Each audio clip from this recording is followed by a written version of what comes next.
then bursting forth in glorious day, up from the grave he rose again. Bonjour frères et sœurs, bienvenue de retour dans le deuxième épître aux Corinthiens, un livre beaucoup négligé, mais très enrichissant. Nous sommes dans la section Finances, plus exactement l'importance de donner. Bien sûr, on parle vraiment spécifiquement des Corinthiens et le fait que Paul voulait les motiver à persévérer dans cet engagement qu'ils avaient fait depuis l'année passée. Nous rentrons au chapitre 9 cette fois-ci, regardant les 5 premiers versets, sachant que c'est bâti sur ce qu'on voit depuis le chapitre 8. Paul va continuer à chercher à motiver et encourager les Corinthiens à se rappeler de ce qu'il avait déjà promis. Il va utiliser même un mot en particulier, le répéter presque à chaque verset, par lequel on va justement ressortir le principe qu'il cherche à inculquer aux Corinthiens, mais aussi à nous. J'espère que vous allez le découvrir avec moi, ce mot qui mène vers le principe. Mais commençons au verset 1. Il est superflu que je vous écrive touchant l'assistance destinée aux saints. Vous comprenez, Paul est en train de dire, j'ai pas besoin de revenir à la charge et de vous rappeler le grand besoin qui se passe en Israël présentement, en Judée, la grande pauvreté que les chrétiens vivent là-bas. Il a utilisé un peu ce même langage dans le chapitre 3, quand il a dit, avons-nous besoin justement de nouveau des lettres de recommandation? Ça fait des années qu'on œuvre auprès de vous, chers Corinthiens. On a-t-il encore besoin de se prouver à vous? Mais ici, il pourrait dire, ça fait 1 an que vous savez que les chrétiens souffrent de pauvreté, de faim à cause d'une famine. Avez-vous toujours besoin que je vous en parle? Non, ce serait superflu, inutile. C'est déjà réglé. Maintenant, il faut agir. Verset 2. Je connais en effet votre bonne volonté, dont je me glorifie pour vous auprès des Macédoniens, en déclarant que l'Achaïe est prêt depuis l'année dernière, et ce zèle de votre part a stimulé le plus grand nombre. C'est beau que Paul dit en effet. C'est comme cette idée de certitude. Je le sais, je connais votre bonne volonté. Vous avez un cœur bien disposé. Et même que Paul s'en est glorifié auprès des Macédoniens. Il explique que c'est ça qui a en partie motivé les Macédoniens de donner dans leur extrême pauvreté, comme on l'a vu au chapitre 8. Que c'est d'avoir cette nouvelle, de savoir que l'Achaïe ou les Corinthiens, la Corinthe étant en Achaïe, est prêt depuis l'année passée. Depuis l'année passée, ils préparent quelque chose. Quel engagement, n'est-ce pas? Quel zèle, comme Paul dit. Et Paul parlait de tout ceci aux autres autour, aux autres provinces, aux autres églises. Et c'est ça qui les a motivés. Wow!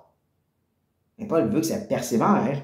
Et c'est pour ça, comme il dit ensuite, j'envoie les frères, afin que l'éloge que nous avons fait de vous ne soit pas réduit à néant sur ce point-là.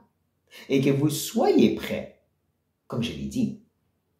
La réputation de Paul est en ligne, mais aussi le leur, comme on va voir. Et il ne veut pas que cet éloge, cette glorification qui a motivé les Macédoniens soit en vain. Donc il y a des frères, c'est 3 hommes, 2 anonymes et Tite, pour les aider à être prêts. Pour les aider à revenir à la charge parce qu'ils se sont un peu endormis, pour remettre des bûches dans le feu qui est en train de mourir. Il ne veut pas que tout soit réduit à néant, il ne veut pas que ceci soit rien du tout. Il est en train de construire quelque chose à l'œuvre de Dieu. Et il continue à expliquer, je ne voudrais pas, si les Macédoniens m'accompagnent et ne vous trouvent pas prêts, que cette assurance tournât à notre confusion, pour ne pas dire à la vôtre. Comme je disais tantôt, les Corinthiens aussi vont mal paraître. Et c'est pas juste l'idée de mal paraître. Quand il parle de confusion, il parle vraiment que ça va être décevant. décourageant. Voici les Macéens ont donné dans leur pauvreté. On donné dans un état où ils n'étaient même pas capables de donner, puis on dit, regarde, c'est les Corinthiens. Depuis 1 an se préparent, nous on peut au moins faire quelque chose. On n'a pas dit, ça va être comme la confusion totale, ça va être un découragement pour eux. Donc, c'était pas vrai. On a donné quand on n'a plus rien donné, mais les Corinthiens, eux autres, ils n'ont rien fait. C'est pour ça qu'il y a d'avance ces hommes pour les préparer. On a vraiment un impact sur la vie des autres autour de nous. On a vraiment un impact. Il faut le considérer. On est dans une communauté. On peut, comme tristement, on voit de plus en plus, lorsque ces hommes de Dieu, ces dirigeants tombent dans le péché, ça impacte l'Église, mais même des gens dans l'Église. Le péché infecte le corps. Et là, on ne parle pas ici de péché, mais quand même, l'exemple qu'ils ont donné serait perdu s'ils n'ont pas réellement été préparés. Donc, ces frères vont venir, comme Paul ajoute. J'ai donc jugé nécessaire d'inviter les frères à se rendre auparavant chez vous et à s'occuper de votre libéralité déjà promise, afin qu'elle soit prête, de manière à être une libéralité et non un acte d'avarice. Avez-vous reconnu le petit mot répété à maintes et maintes fois? Prête. Ouais. Les envoie d'avance, ses frères, pour s'assurer, comme il dit, afin que ils soient prêts. Parce que c'est ça le point depuis le début. Cette préparation, cette préparation, cet engagement d'avance. Ça va vraiment démontrer comme vraiment un fruit extraordinaire que tout ce qui a été préparé soit abondant. Parce que ça fait 1 an qu'il s'investit. Il y a eu cette préparation. Et comme il dit, il veut que ce soit vraiment un acte de libéralité, de bon cœur, et non un acte d'avarice. C'est un peu particulier, avarice. N'est-ce pas que l'avarice, c'est de vouloir plus, mais non pas des Corinthiens de donner? Fort probablement, ce que Paul veut dire, il parle plus de cette crainte que les Corinthiens auraient. Les gens veulent qu'on donne plus.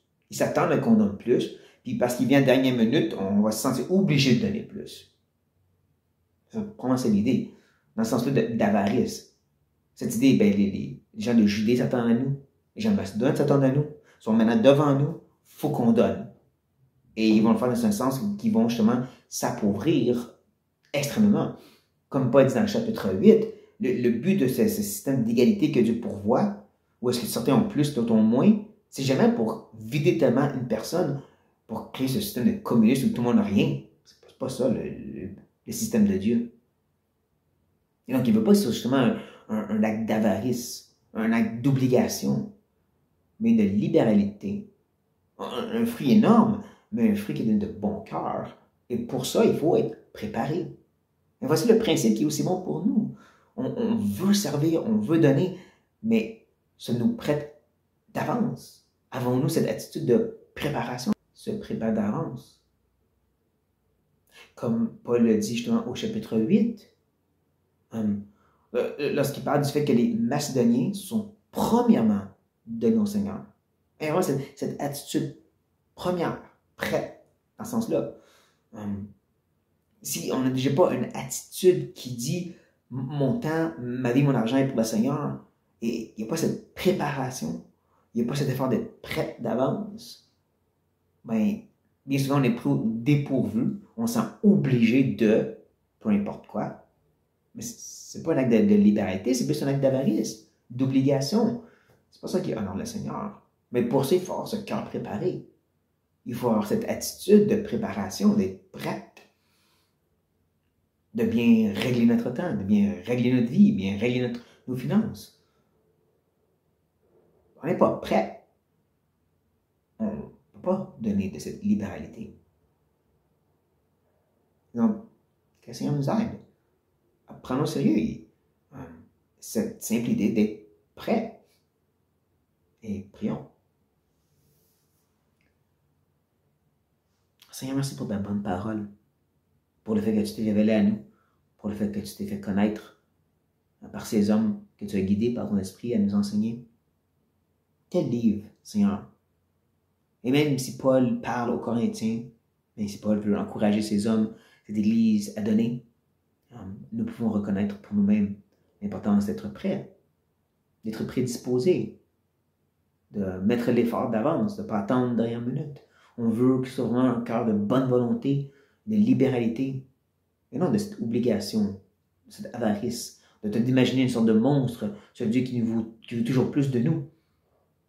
Mais au contraire, si nos cœurs premièrement sont disposés à toi, on veut toujours plus donner. On est prompt et prêt et capable de pouvoir plus donner. Alors, tu nous as tout donné en retour, on veut certainement te donner aussi.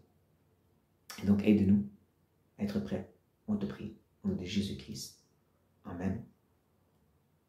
Et frères et sœurs, comme toujours, si vous avez bien apprécié, inscrivez-vous au channel YouTube, mettez un commentaire. Mais sur ça, frères et sœurs, surtout, revenez à la parole, aux Écritures. As he stands